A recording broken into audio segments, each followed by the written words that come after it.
just make my nighttime tea with me.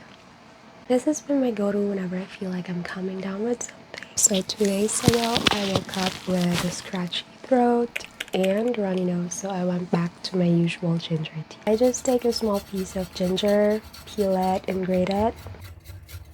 I add a little turmeric and cinnamon, then pour hot water over it.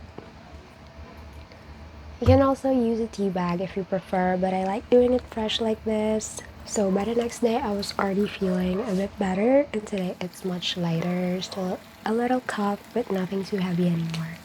It's really simple, but it really helps me feel better. It's strong, but it's just what you need.